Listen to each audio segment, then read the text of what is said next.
Welcome to the channel. Today's story is full of surprises and real drama. Subscribe and like to stay updated. Let's dive in. Anyone who travels for work gets it. Another hotel, another city you'd rather avoid. Maybe I'm just too cautious or overly suspicious of people. Once I get to my room, I drop my bag and check the minibar to ensure everything's sealed. No way I'm paying those insane hotel rates for a tiny drink, even if my company's paying. Then, I take a look around to make sure the bed and towels are actually clean. A fancy lobby doesn't always mean the housekeeping staff does their job. After confirming the bed linen's clean, I take a quick look under the bed. I started this check after hearing about a guy in Houston finding a dead body under his hotel bed. I didn't expect corpses, and I won't say what I've found under hotel beds since I started checking. Don't worry though, I reformatted the hard drive and my daughter loves the iPod, even if I did have to buy new earphones. Finally, after making sure there's hot and cold water running in the bathroom and that the telephone works, it's time to switch the TV on. Good to check the phone first because if the TV doesn't work, shouting down a dead phone can be frustrating. Not that I watch TV much, but it's nice to have some background noise, especially if the people next door are noisy. Some cheap hotels have thin walls, and I don't get off on listening to a couple trying to wear the bed out next door. I don't know where some of these folks get their energy. Everything checked out fine in this establishment. It usually does, but as I said, I'm a pessimist, so I have to check. I was a pissed-off pessimist actually, as I didn't want to spend another night away from my lovely wife, Sophia. Yeah, Sophia's an unusual name, but her mother was French. Sophia's father was shot down during the war, and her mother's family hid him from the Germans and nursed him back to health before helping him get to Spain. After the war, he went back and married Sophia's mother and took her back to the US. The trouble with Sophia's name is there isn't any way to shorten it, so she became Jen to me most of the time. I left the TV on while I showered and changed. When I came out of the bathroom, the local news was just starting, so I switched the TV to a different channel for national news. Same old thing, politicians talking about some world crisis and looking to have a war somewhere. They call it peacekeeping. But don't those buggers understand that our guys are getting shot out there? Jesus, we all know the plan is to keep voters interested in a war so they won't realize what a screw-up the politicians are making of things back home. As I can't stand their bullshit, I turned the volume down and called Sophia on my mobile. I don't pay the inflated prices for hotel phone calls, and besides I had speed dial on my mobile. There was no answer from my home phone, so I called Sophia's mobile. As usual, it rang for some time before she answered. I could just imagine her digging around in that handbag of hers trying to find it. I never understood how she could fit all that junk in there. The damn thing was like a TARDIS. Hi darling, did you get there all right? Sophia finally answered. Yeah, fine, Jen. The traffic was bad on the freeway as usual, and I got hung up for a while. The hotel room's not bad. I've seen worse. Where are you, by the way? I called the home phone first. I'm over at Emily's. Didn't see the point in going home to an empty house again. Why? Oh, just curious, that's all. I should have guessed Sophia would be at Emily's. The two of them are inseparable and have been ever since I met Sophia at Emily's wedding. Emily's husband, Ryan, is my best mate Jason's younger brother. Although over the years, Ryan and I have grown closer because of the girls' close friendship. Sophia said she was having dinner with Emily and Ryan and might stay over as there wasn't much point in going home to an empty house. Sophia had slept over at their place before when I'd been away, so it wasn't really a surprise. After we said the usual sweet stuff and I told Sophia I'd see her the following evening, we ended the call, and I headed down to the restaurant for my evening meal. There wasn't much on the menu that grabbed my attention, so I went for my usual steak, which went back once because it wasn't cooked to my liking. I can be a right pain in the butt when I want to be, especially when I'm away without Sophia. I'm so pissed off I look for anything to vent my anger and frustration on. My meal over, I went to the bar. With luck, there'd be some nice scenery there that night. Upon entering, I figured the evening could be interesting if nothing else. The first person I noticed was a hooker sitting at the bar, sizing up everyone who walked in. At one of the tables were 4 women, a bit on the older side, who looked like they were on a girls' night out. A couple of salesmen kept asking them to dance, which all the women did in turn, but I think the guys were on a losing streak. Those four were going home to their loving husbands still chaste, which they did later when one of their husbands turned up to take them home. I assumed it was a husband. If it wasn't, those four were capable of killing him. There were a few couples and groups sitting around, including one pair that looked like a honeymoon couple. I hoped they weren't in the room next door to mine. Two separate couples whom I took to be having affairs. The age differences didn't look right to me, but then again, the girls might have just been escorts for all I know. I don't speculate about escorts. Some folks say they're all on the game, but I happen to know a couple of them who aren't.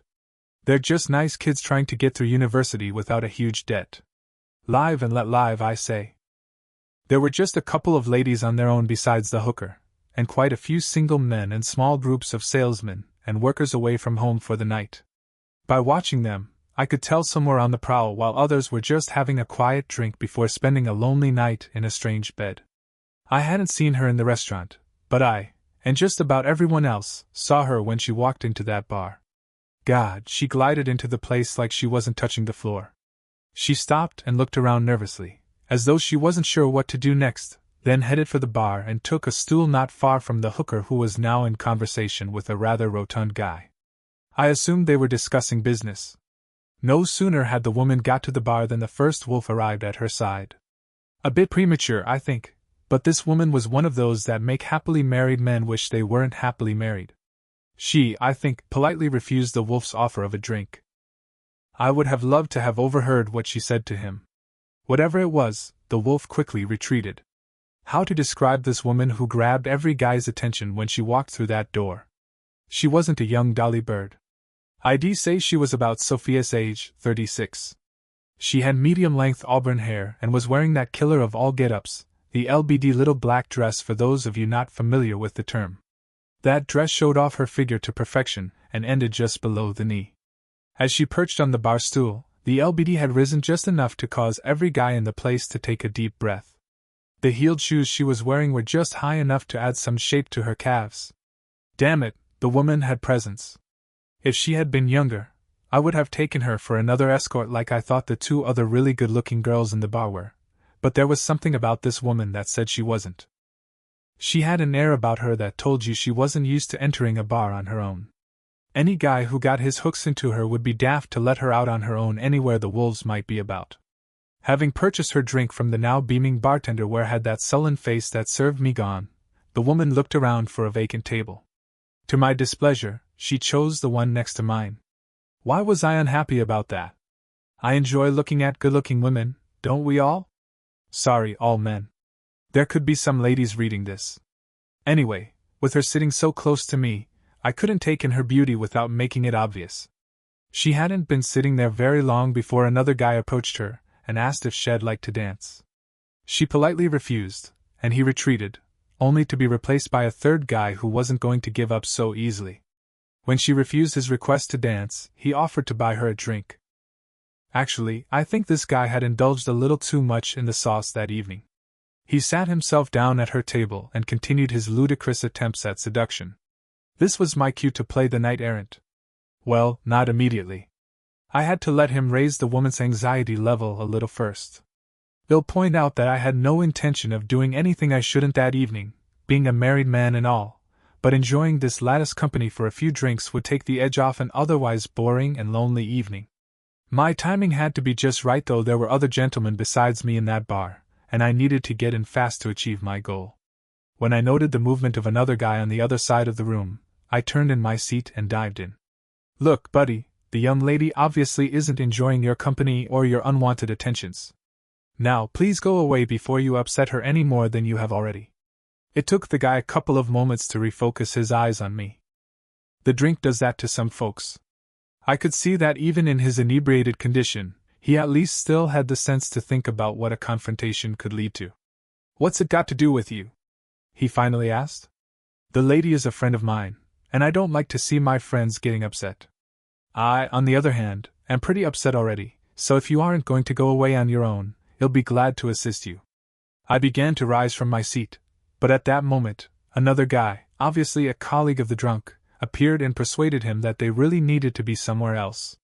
I'm sorry about that, his friend said to me as he led him away.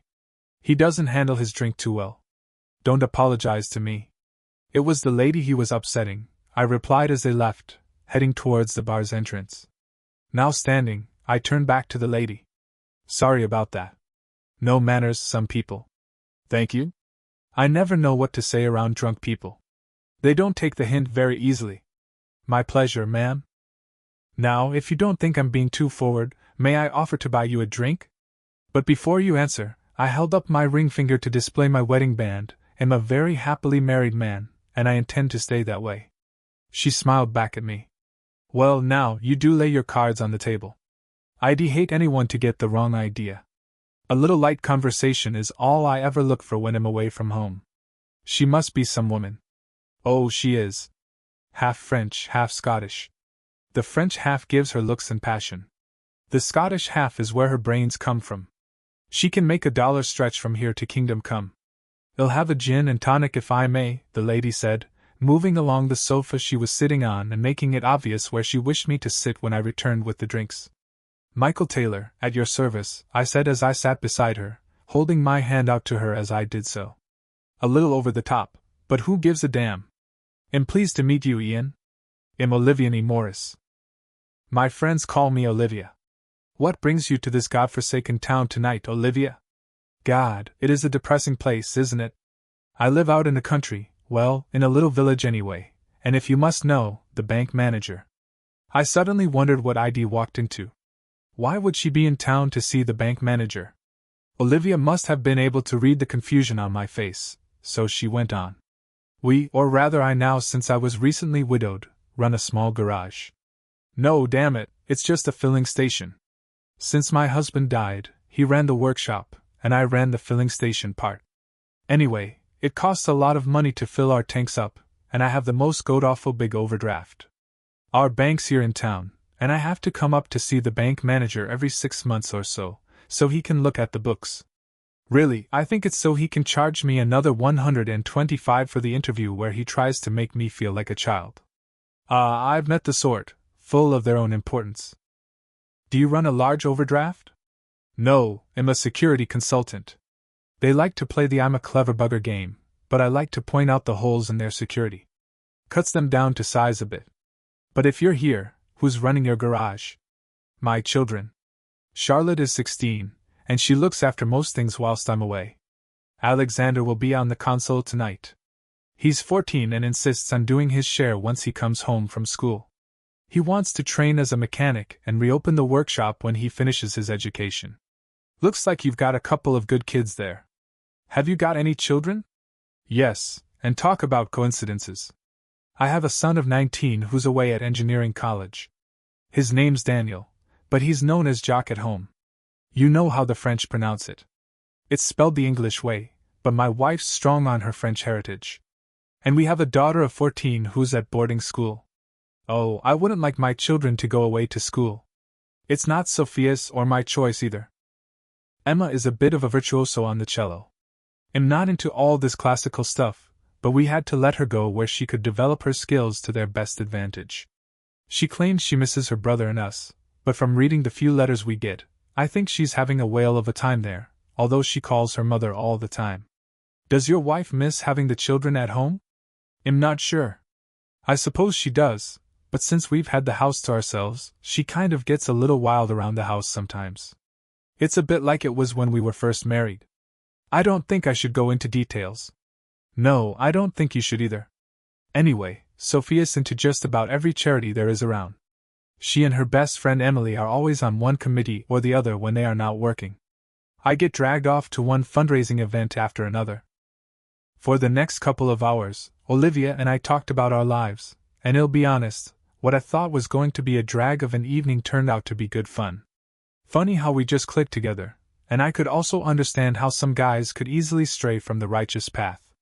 I've got to say that I could feel there could have been some chemistry there. I escorted Olivia up to her room. Well, not exactly to her room. I got out of the elevator on her floor, and having said goodnight, I watched her as she walked down the corridor to her room, went inside, and closed the door. All right, if you insist. She did give me a little peck on the cheek and thank me for a wonderful evening, but it was just a friendly peck. I was surprised to find it was well past midnight when I got back to my room. In less than a couple of minutes, I was in the land of dreams. What a bloody shame that you can't always remember your dreams. It must have been a good one.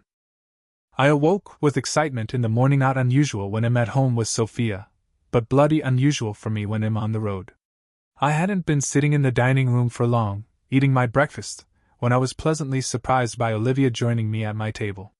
I'm buggered if I can remember what we talked about over our meal, but again, it made a change from being alone.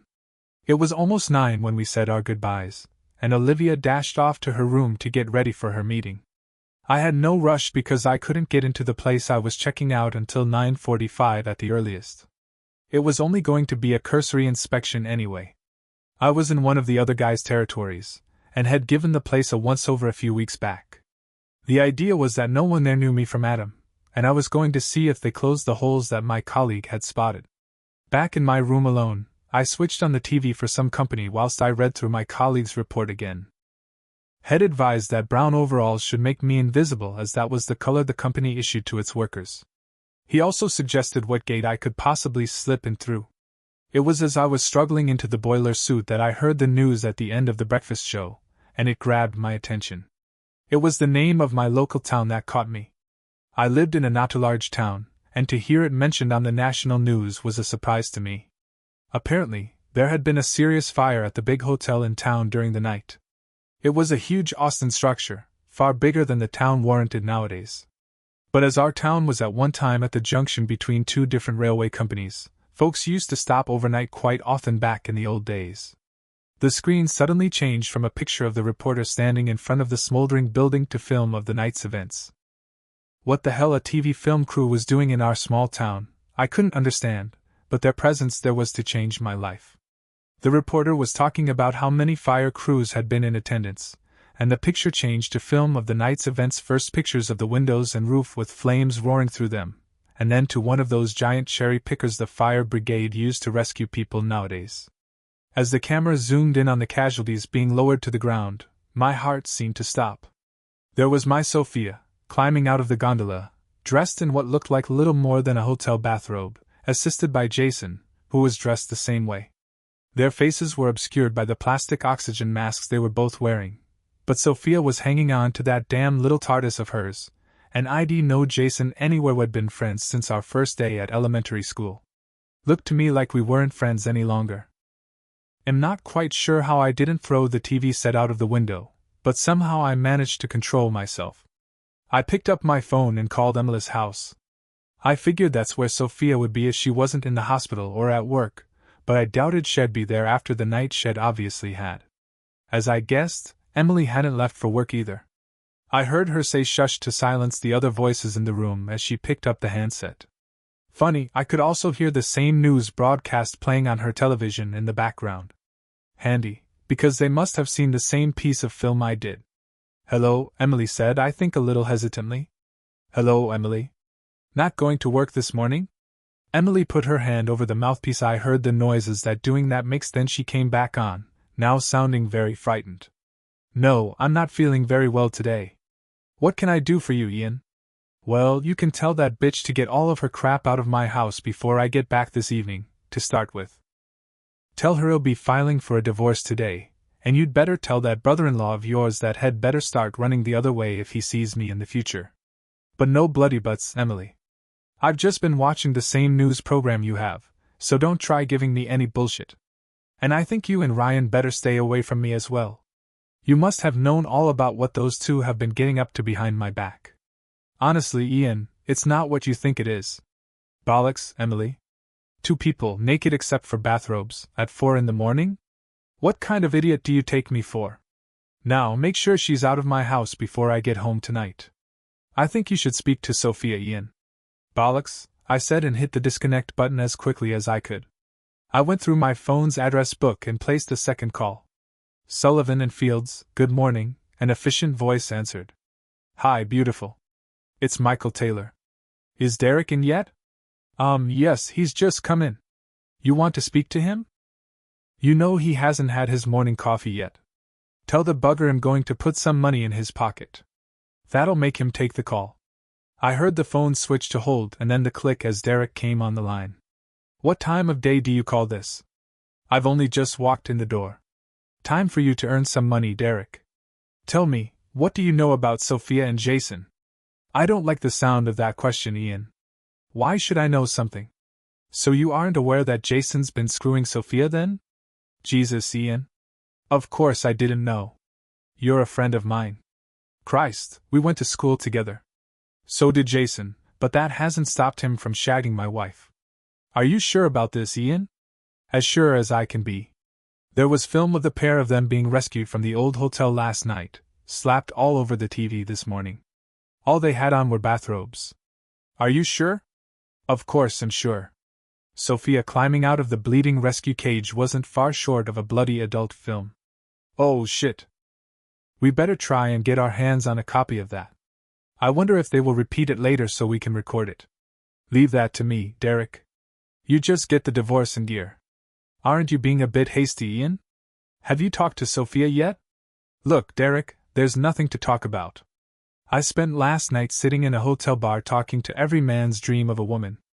I had breakfast with her this morning as well. Ian, should you be telling me this?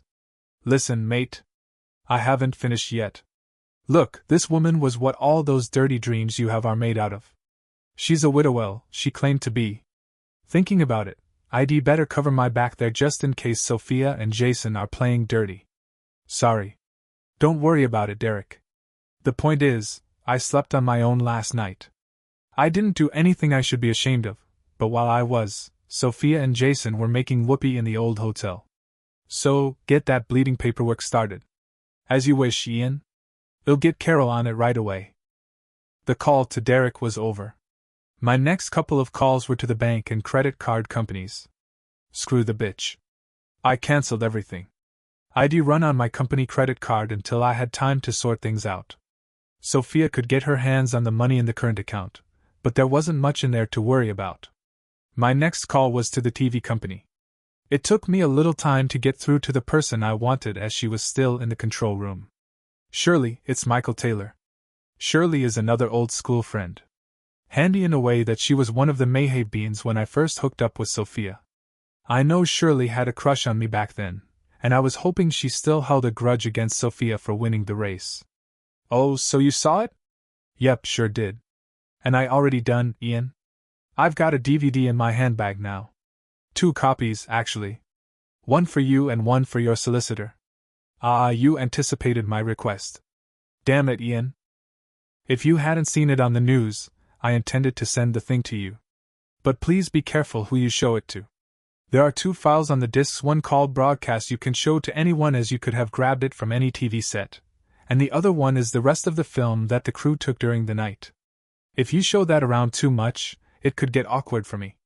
There's some more shots of the pair of them together, kind of candid-like. I'll be honest with you, it was seeing that candid stuff that got me out of my pram. Thanks, Shirley. Looks like I picked the wrong girl all those years ago. Would be interesting to live our lives over again, wouldn't it, Ian? But I've been happy with the man I finished up with. But a girl can dream about what might have been. Look, I'm assuming you're going to use Derek? Sure am. He's already on the case. Right, I'll drop these discs off at his house on my way home later. He doesn't live far from me. It'll give me a chance to catch up with Angela and the children at the same time. I hardly ever get to see her nowadays. Well, except for a few more pleasantries, that was the end of that call. That only left me with one more thing to do: find out whether Olivia Neane Morris was who and what she claimed to be and cover my back in case she wasn't. At the hotel reception desk, I asked to see the manager and introduced myself to him. The sight of my business card brought a smile to his face. The company I work for had supplied the hotel's video security system. He was just a little hesitant to let me take copies of the hard drives from the time I entered the hotel, but once I explained that there was a remote possibility that someone was trying to set me up, he acquiesced. I retrieved the equipment I needed from my car and copied the previous 24 hours of recordings to DVDs. I knew that the hotel would do the same thing themselves at the end of the week, so I would have verification that the recordings hadn't been tampered with. Yeah, that can happen. My review, or rather test, of the client's security went off not too well for them. I slipped in the gate while a truck was being checked in. The poor security guy was on his own and couldn't watch the monitors and be outside checking the truck in. I just walked past on the other side of it. Once inside, the overalls without any logos on them meant that no one had any idea I shouldn't have been there. You can guess how it went. A typical company losing stock and money through petty pilfering because they are too tight to spend a little cash and employ enough security staff. The job done as far as I was concerned, I started my drive back home. It was almost 3:15 when, approaching a service station, I realized I hadn't eaten since breakfast. Not that I'm keen on service station food, but God in heaven knew what was going to happen when I got home. If Sophia was about, or even Jason, I could finish up cooling my heels in the slammer for the night. So, I pulled in to eat something. You know, I did see the National Express bus parked in the coach park. Being observant, they call it in my business. We learn to be observant, but if I was that good at it, how come I'd never seen any sign that Jason and Sophia were getting it on? Anyway, I didn't think about that bus until Olivia popped her backside on the seat opposite me as I was eating my meal. Hi, stranger. We keep on running into each other, it seems. On your way home now? Oh, hello, and what are you doing in here? Trying for food poisoning? Yeah, a bit near the mark, isn't it? I think most of it looks like it was cooked yesterday. No, I wouldn't eat here by choice, but the bus takes a half-hour break here. They change drivers or something. Anyway, what makes you stop here? I'd have thought you could wait to get home to that wife of yours. Ex-wife, Olivia. Olivia went quiet for a few moments, as if she was trying to take in what I just said. What do you mean, your ex-wife? What's happened? I gave Olivia a rundown of the morning's events, and while I was doing so, the bus driver called for the passengers to get back on board. I'm not sure how it happened, but I discovered that Olivia lived about 20 miles from my house, so I offered to drop her off home. And going to be honest, I needed someone I could talk to, and besides that, if she didn't live where she'd claimed the night before, I would soon find out. I forced myself to eat a rather unappetizing meal as we talked, and then we got back on the road again. Olivia didn't say much during the journey, but she made a very good listener. It was 5:30 when I pulled onto the forecourt of her filling station. I filled the car's fuel tank while I was there, just as a kind of thank you for Olivia's company. She introduced me to her son and daughter, both of whom gave me the kind of protective looks I would have expected from children worried about their recently widowed mother, and I listened as Olivia told them that her overdraft had been approved for the next 6 months. Then, after drinking a cup of coffee with them, I left for the drive home. Yep, I wasn't going to get away easily. I knew that when I pulled into my drive, Sophia's car was parked in her usual spot, and there were lights on in the house. I sat there for a few minutes, contemplating how to handle this meeting, but then an idea struck me, and I called Derek on the mobile. You home, mate? I asked when Derek answered his mobile. Yeah, been home an hour or so. Did you get a chance to look at those DVDs that Shirley dropped off? Unfortunately, yes, Ian, and they are bad news. Well, good news for your divorce case, but bad news for Sophia. Nothing more than a little kissing and cuddling, but add that to the way they are dressed, and no bloody judge is going to believe he was just comforting her after a bad experience. It's in the bag as far as you are concerned. Oh, I'm looking into an alienation of affection case against Jason. Not a very common case to bring nowadays, but if you're as pissed off as you sounded this morning, you might like to give it a try. Go for it if you think it will stitch him up. That scum sucker was supposed to be my friend. I think he's going to be surprised how many folks he's upset by what he's done. It'll be funny if he tries to turn up for golf on Sunday. Why is that? Well, his regular golfing for includes my partner Larry. He's already told the guys that if Jason plays, he won't. Oh, don't worry, he didn't tell them why, but Jason is going to be out of the club completely in a week or so anyway. You know he's up before the committee for that argument he had with that visiting player at the tournament the other week? Well, he's charged with ungentlemanly conduct, and as Larry's on the committee, well, bugger as Larry put it, what's more bloody ungentlemanly than seducing another member's wife? I smiled to myself as the call ended. Jason getting thrown out of the golf club was only going to be the first of the repercussions he was going to suffer. What the hell was his wife going to say when the hits the fan on this debacle? No, I had no intention of calling Jason's wife. I liked the girl. She would find out soon enough what had been going on. Inside the house, I found Sophia sitting in the kitchen, crying. Well, apparently so. For all I knew, she could have been acting. What are you doing here, Sophia? I asked in as hard a tone as I could muster. Look, this woman had been and still was the love of my life, and when she cried, I cried inside as well. I live here, and I need to talk to you. You do not live here any longer, but if you wish to talk, I'll give you 10 minutes, and then I'll pick you up and throw you out. Suddenly, Sophia was not crying anymore. The look she gave me was one of shock. You wouldn't. Sophia, have I ever lied to you? She sat even more upright as she understood that I meant what I said. But I'm your wife. You can't throw me out like that. You were my wife until I discovered you've been playing patter with Jason. Funny how I couldn't bring myself to say screwing. But I love you. You can't throw me out. You love me? Did love you mean? I'm not going to love any woman who takes me for a bloody fool. How long have you two been screwing each other? It was one hell of a strain to say that. We haven't. Bollocks, Sophia. What are you going to claim you were doing in that hotel room with Jason? Playing Monopoly? And from what I've heard, the two of you were all over each other in that ambulance. Sophia switched the tears back on, but I ignored them and filled the kettle. Bollocks to it, I fancied a cup of tea. Once Sophia realized I was ignoring her, I think she began to understand that I wasn't playing games. I'm sorry, Ian. It was the first time, honestly. Bollocks. It was honestly. I don't believe you, Sophia, and by tomorrow, I'll have all the proof I need. I'll have some more of these, and I'll know all about every time you've screwed Jason and whoever else he's screwed in that old hotel as well. Sophia looked up at me again, and I think the penny really dropped when she saw the DVDs I was holding. I think she suddenly remembered that I'd gotten a nice commission check when I'd sold the surveillance system to the old hotel. I didn't have to worry about the fire. The computers themselves were in a water and fireproof cabinet in the basement. I knew that would soon be going through them to check whether there was any evidence that the fire had been arson. Standard procedure nowadays. The insurance companies gave the client discounts when our systems were installed. Okay, but it was only the second time. Only the second time? The first bleeding time was enough for you to be out that bleeding door. But it was only sex. Jason doesn't mean anything to me. Why should you get so upset if I do something you've always done? What the hell are you talking about? Well, you mess about with women when you're out of town. I never got all up with you about it. I don't know where you've got that bleeding idea from, but I've done nothing I'm ashamed of when I've been away. And I've never jumped into any strange woman's bed.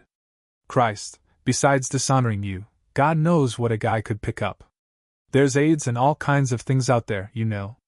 But Jason said, oh hell, girl. Just how bloody thick are you? Christ, I thought I knew you, but it seems like I never have. Tell me something. I know Jason always held a torch for you. Well, let's say I've always had the feeling he'd like to get into your drawers. How long has the scum sucker been trying to chat you up? Well, he always has been, really. It's just I thought he was only being friendly. So, Jason tells you that I've had a one-night stand or something, and you jump into bed with him? You couldn't wait to ask me about it. You just couldn't wait to screw the bugger first? No, Ian. It wasn't like that. Jason told me a long time ago about you and some girl you slept with when you were in Atlanta last year. And how the hell would Jason know what I did or didn't do in Atlanta? You told him when you were out together one night. Bollocks, Sophia. Jason lied to you, probably so he could get into bed with you, and you silly bitch fell for it. Look, I'll show you how I spend the nights when I'm away, and this was a good evening for me. I put my laptop computer on the table and fired it up, putting one of the DVDs from the hotel in the drive. I loaded the surveillance program and started hunting for the scenes I wanted. Here, look. Notice the good-looking woman? Remind you of anyone? Yourself, maybe? I thought she looked a lot like you. There, see? Some drunk is giving her some grief, trying to chat her up, probably hoping he was going to get lucky like Jason did with his bullshit. That's not a nice thing to say. Sometimes the truth hurts. Now look, Hayrace, your once-loving husband coming to the lattice assistance. The altercation, well, what there was of it, was almost over before you could actually see that it was me standing there. Look closely as I make a point of showing the lady my wedding ring. And telling her I'm happily married there because I didn't want any misunderstandings. I switched the playback to high speed, only slowing it down to point out the time when I got the photos of Sophia and the children out to show Olivia. Then it was high speed until we left the bar together. Changing the disc, Sophia watched as Olivia and I went up in the elevator together. Then she saw Olivia give me that innocent peck on the cheek and heard her thank me for a pleasant evening before she walked down the corridor on her own and entered her room. A little more hunting around, and I showed Sophia that I entered my room alone and I left it running at high speed to prove I never came out of the room until morning. Tell me, does that look like a husband who cheats on his wife? Olivia was a nice woman and lonely as well. Her husband died only 8 months ago. I'd say she was just about right for an asshole like Jason to take advantage of, but I ain't Jason. Now, if you don't mind, I'd appreciate it if you'd pack your shit and get out of this house. Ian, you can't mean that. Where would I go? Hell if I know or care. I stopped caring when I saw the news this morning. Now pack and go before I lose control of myself. You can't mean that, Ian. We've been married nearly 20 years. Pity you didn't remember that last night, or even the first time you let the scum sucker screw you. Perhaps Jason's wife will let you shack up with them. Did you think about her whilst he was screwing you? Please don't. Who's talking? You made your bed, girl. Now bloody go and lie in it. Look, and going down to the pub for a while. When I get back, please be out of this house. I heard her call out Ian as I walked out of the house. Locking my computer back into the trunk of my car, I walked down to the pub where I tied one on a bit.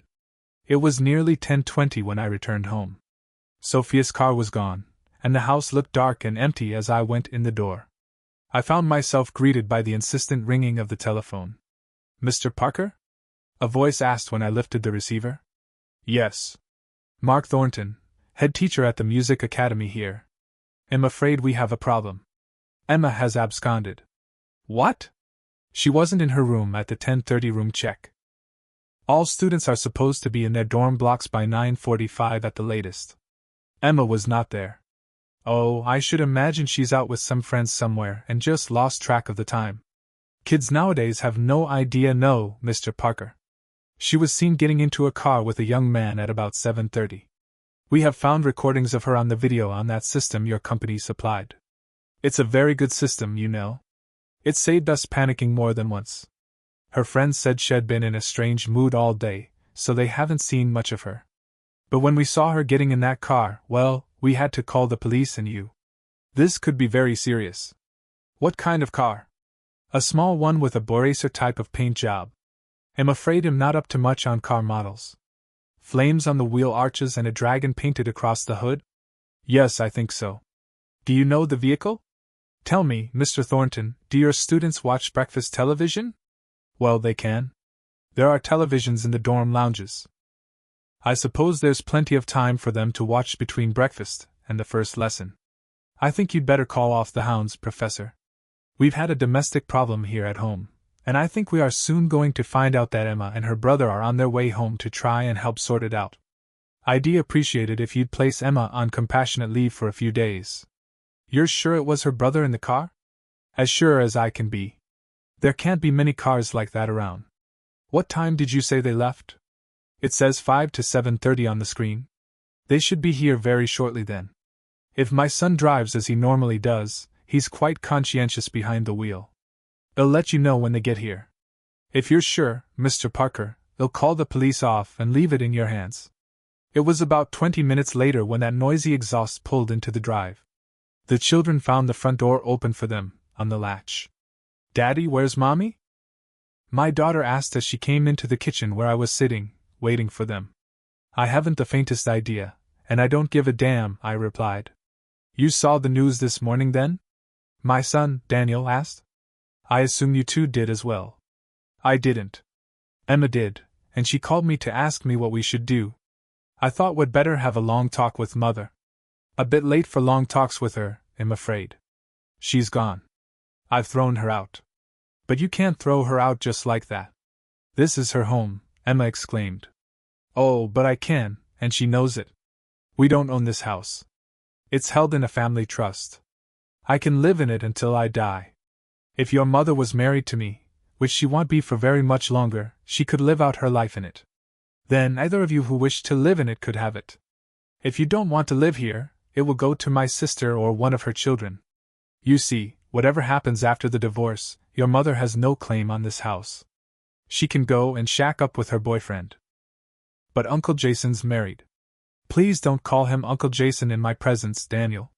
Once I've divorced your mother and Jason's wife has divorced him, then if the two adulterers decide to set up house together and get married, you can call him Dad or whatever you like.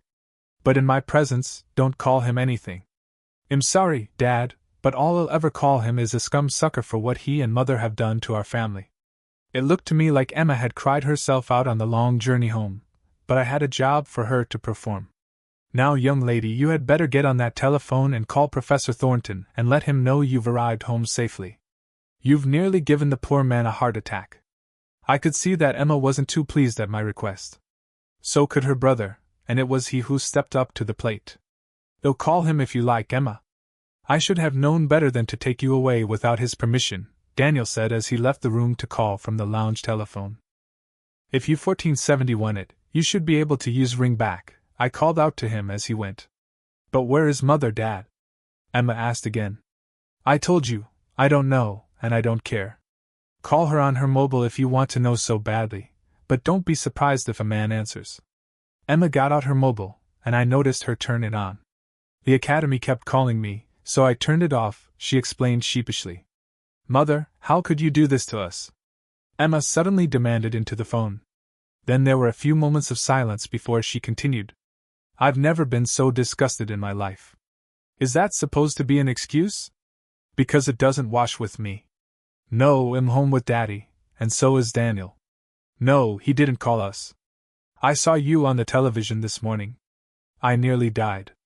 It was obvious you were naked under that bathrobe. It was disgusting. Luckily, none of my friends at the academy recognized you, though. I'd never be able to look them in the face again.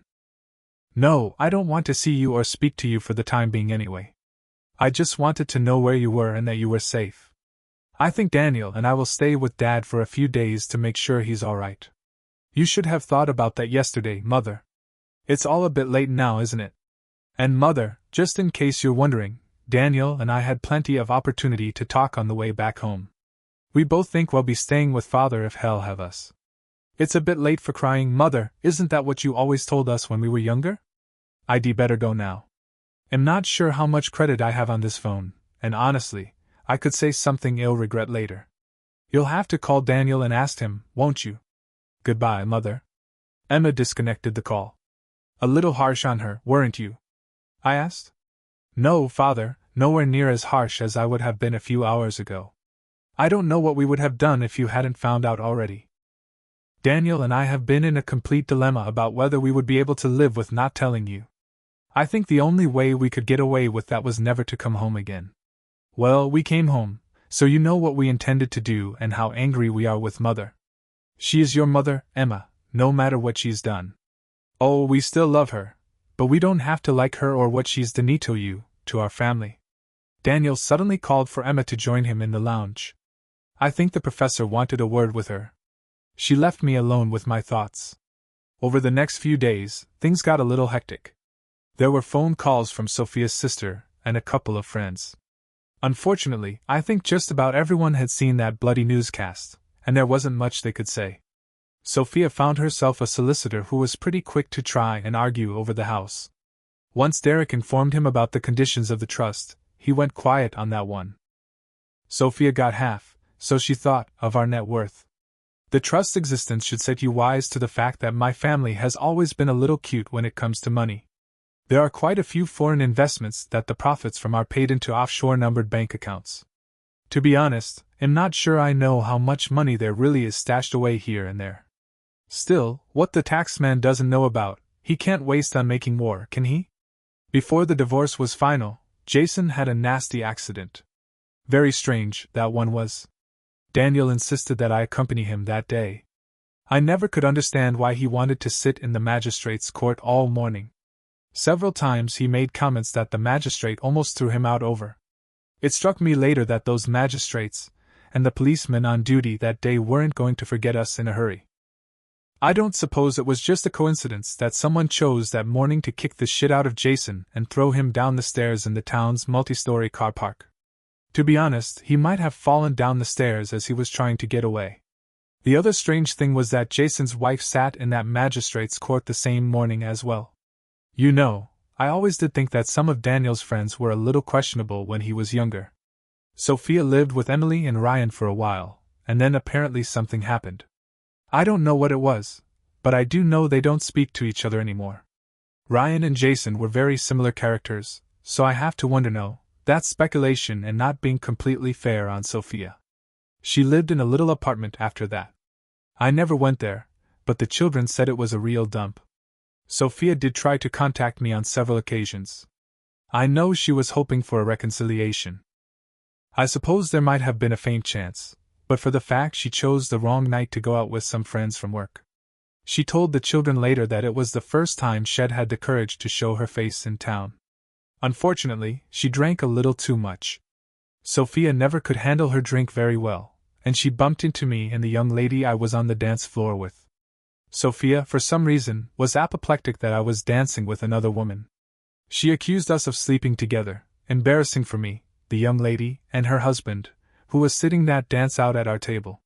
Sophia grabbed the nearest guy to her and asked him to take her home and screw her. Actually, he refused, as he was another member of the party I was with. But I have refused to acknowledge her presence or speak to her since. Almost 2 years had passed since the divorce. Daniel was home from college and still looking for a permanent job. Why are kids so damn choosy nowadays? Emma was home for the spring holidays, and we'd taken a drive out in the country looking for a different pub to grab a meal in. It was Emma who first noticed Daniel eyeing up the waitress, and she made some comment to him. "Well, she is pretty. I think I could fall for her," Daniel replied. My attention drawn to her, I found the waitress' face familiar, and I had to think for a moment. Then I realized who she was. I remained silent on the issue until she came to take our order. "Hello, Charlotte. And how's Grace getting along?" I asked. For a moment, Charlotte, Daniel, and Emma were shocked into silence. My children had no idea how I could possibly know the charming young waitress, as I'd told them that I'd never been in this pub before, and Charlotte appeared to have no recollection of me either. But Charlotte soon recovered and tried to continue the conversation politely. "My mother's fine, thank you. Have you chosen what you'd like to eat?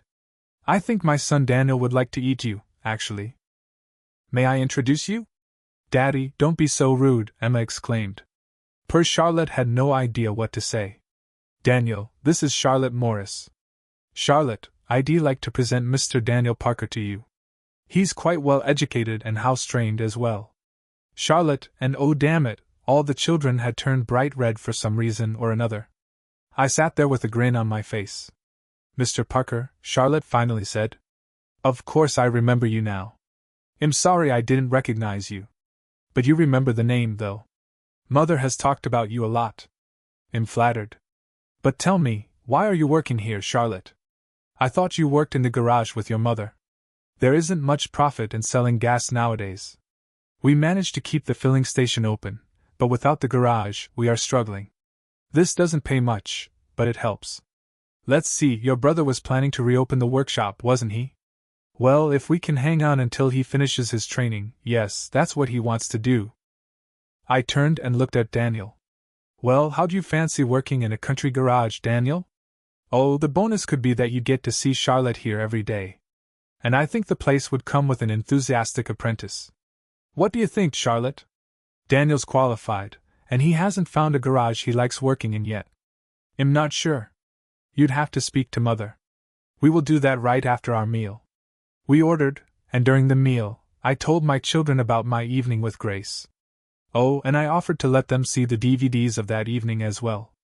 Wouldn't like them to get the wrong idea of their father. It was Emma's turn to surprise me. Apparently, she'd come across the DVDs in my computer desk drawer and had watched them through time and again, trying to understand why I had them. We were still eating when Emma said, "Oh, looks like you've got company, Father." I turned to see where Emma was looking, and there was Grace, just coming through the door.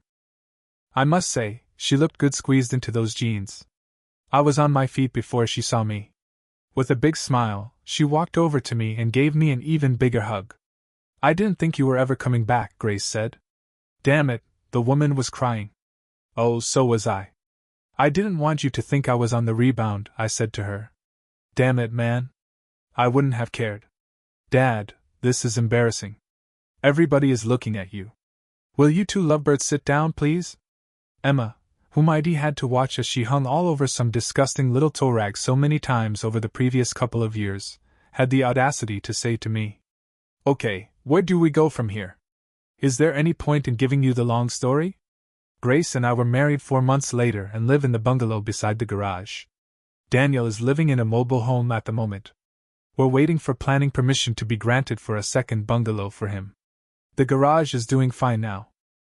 Some foreign investor put a lot of cash into the place so that it could be modernized, and there isn't any overdraft for Grace to worry about anymore. Damn guy doesn't seem to be in any hurry for any dividend on his investment either." Alexander and Emma get all gooey-eyed and tongue-tied around each other, but as Emma is away playing with her orchestra most of the time, they don't get together very often. They do spend a fortune on phone calls, though. Grace and I have high hopes for them. We'll have to wait and see what happens on that one. Sophia? Well, she has bought a little cottage in the village, and she works as a cleaner and waitress in the pub. I don't think it pays much, but she gets to see Daniel quite a lot. I still don't speak to her, but Grace does. Grace tells me that Sophia knows what she lost. Jason? Now, here's where things really get weird. His wife divorced him, and she shacked up with and then married a colleague of mine. From what I can understand, Jason moved in with his brother and Emily, but the next thing you know, the police are around asking where I was on one particular evening. Oh, they'd been around after Jason had his problems in the car park as well. This time, things were a little more serious. Jason had been run down by a car. The police thought he would never walk again. I think someone said he was walking on crutches now, though. But here's the kicker's living in Emily's house, and apparently, Ryan is on the run from the law with an attempted murder charge hanging over him. Have you any idea just how much it costs getting a wanted man out of the country? Mexico is a big country, I'm told. What would you do if a shocking betrayal turned your world upside down? Share your thoughts in the comments, and don't forget to like, share, and subscribe for more gripping stories.